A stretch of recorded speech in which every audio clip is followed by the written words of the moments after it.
যাও। শোনা যায় তো এখন? কেন? কয় আলেম যদি হও পৃথিবীর সবচেয়ে দামি মানুষ হয়ে গেল। আলেমের দাম কি এত? বলে হ্যাঁ। কে বলেছেন? কে বলেছেন যদি বলেন তাহলে আমি বলবো আল্লাহ বলেছেন, দুই পদ্ধতিতে বলেছেন। সুবহানাল্লাহ বলেন। বলেছেন কে? কয় পদ্ধতিতে বলেছেন? দুই পদ্ধতিতে। আল্লাহ পাক তার রাসূলকে বললেন, আপনিই বলেন, খায়রুকুম মান তাআল্লামাল কুরআনা ওয়া আল্লামা। তোমাদের সমস্ত মানুষের মধ্যে সবচাইতে শ্রেষ্ঠতম তো ওই ব্যক্তি যে কোরআনে পাকের আলেম অথবা তালিবুল ইলম। আলহামদুলিল্লাহ বলেন। এটা তো রাসূলকে দিয়ে আল্লাহ বলাইলেন। এরপরে আবার আল্লাহ নিজেই বলতেছে, এরপরে আবার আল্লাহ নিজেই বলতেছে। আল্লাহ কি বলেন? কোরআনে হাকিমের সূরাতুল মুজাদালা 11 নম্বর আয়াত শেষের দিকে আল্লাহ তাআলা বলেন, ইয়ারফাইল্লাহুল্লাযীনা আমানু মিনকুম ওয়াল্লাযীনা উতুল ইলমা দারাজাত।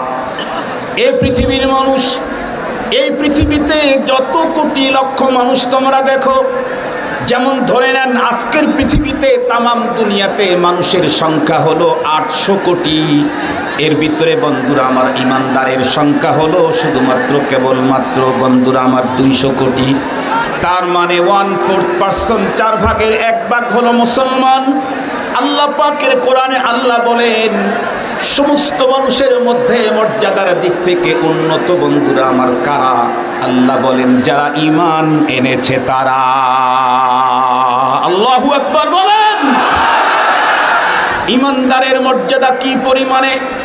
আল্লাহ পাক নিজেই কোরআনে হাকিমের আরেক আয়াতে বলেন, আল্লাহু ওয়ালিয়ুল্লাযীনা আমানু ইউখরিজুহুম মিনাজ-যুলুমাতি ইলান-নূর।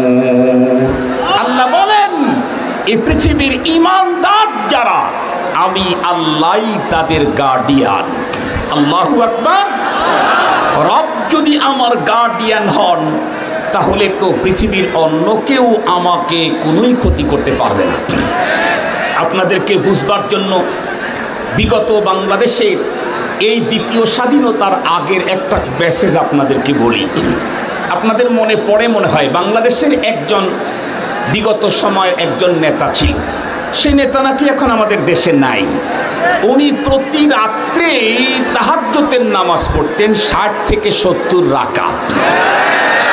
এরকম বুজুর্গ নেতা আপনাদের ছিল না একটা সময়? ছিল। এই 60 থেকে 70 রাকাত তাহাজ্জুদের নামাজ যেই নেতা পড়তেন আমাদের বাংলাদেশের, সেই ভদ্রলোকের সাথে তার এলাকার তারই দলের এক নেতার সাথে একদম ফাইট। সেও আল্লাহর এক বান্দা, সেও কম না। ফাইট যখন চরবে, প্রধানমন্ত্রী তখন চিন্তা করে দেখলেন অবস্থা তো ভালো না, এটাকে থামাবার জন্য তখন কি করতে হবে?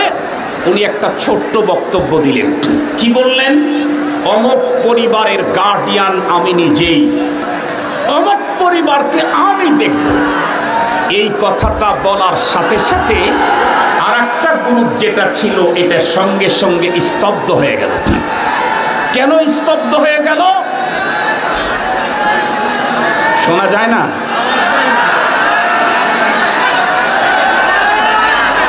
আওয়াজ না, এই সাইডে আওয়াজ না।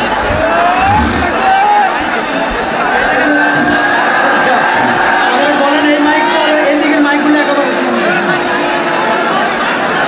একটু সবর করেন, একটু সবর করেন। বলেন যে মনির মাইকালা কোনো তুমি স্টেজে আসো। মাইকওয়ালা মনির কেডা? মাইকওয়ালা মনির